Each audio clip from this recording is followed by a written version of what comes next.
After a 2-year break, round 4 of the World Rally Championship returns to Portugal, one of the classic destinations in the history of the WRC. While the backdrop has changed over the years, the action on the stages is as thrilling as ever. Coming up on this week's show. After his best ever start to a season, we chat to British driver Matthew Wilson. You learn where to push and where not to push, and where to take the risks and where not to. We look back at the 2001 running of the Rally de Portugal when Tommy Mäkinen survived a washout to claim glory. It was maximum. And we preview this year's Portuguese event, the first all-gravel round of the season so far, where a familiar face is back in town.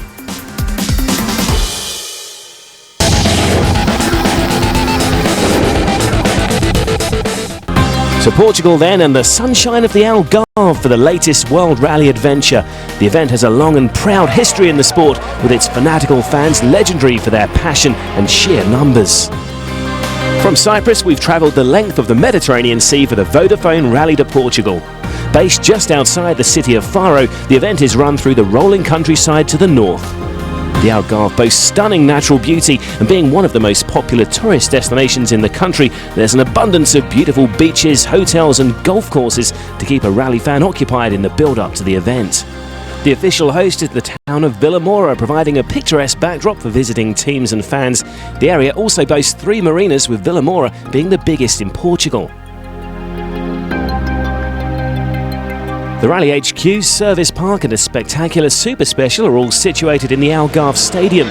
Keen to impress the Portuguese fans who packed out the stadium 2 years ago, the WRC's finest have been brushing up on their local knowledge.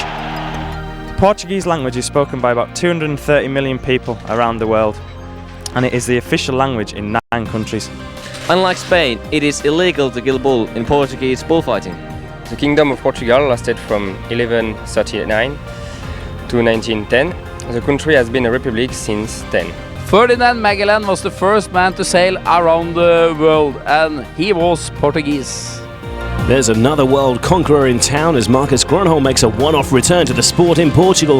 A full preview of round 4 is coming up later in the show.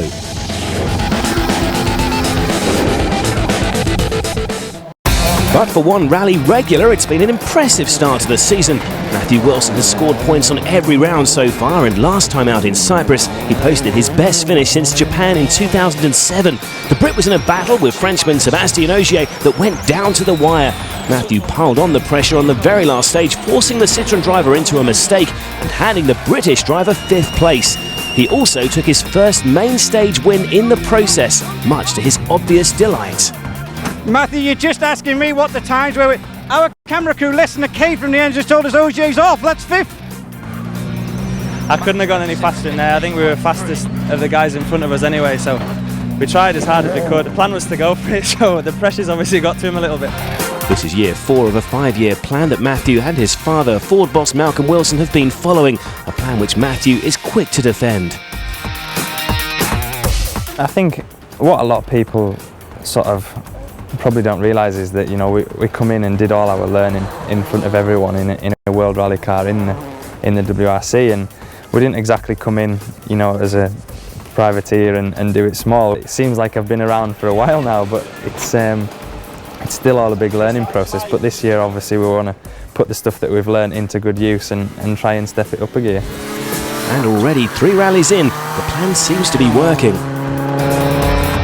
The 4th year was obviously going to be an important year for us.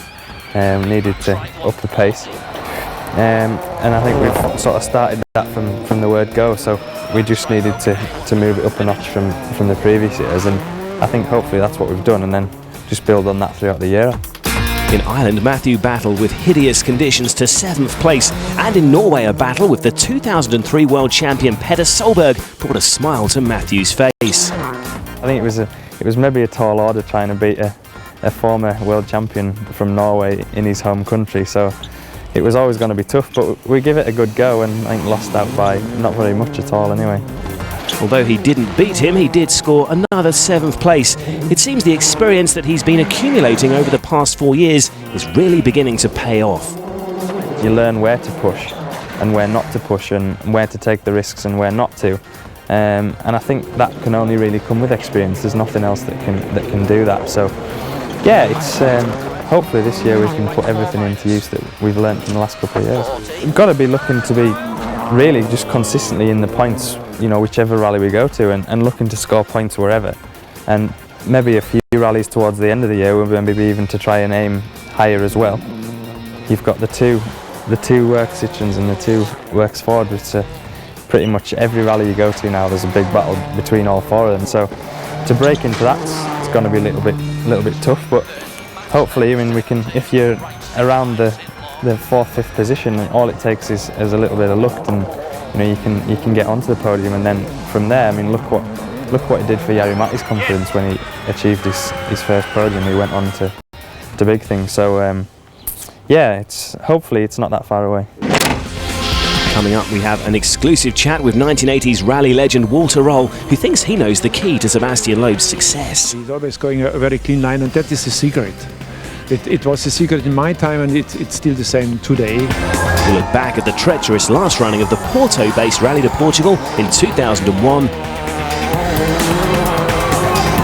And we analyse the routes to the sport's top level for aspiring youngsters. Don't go away.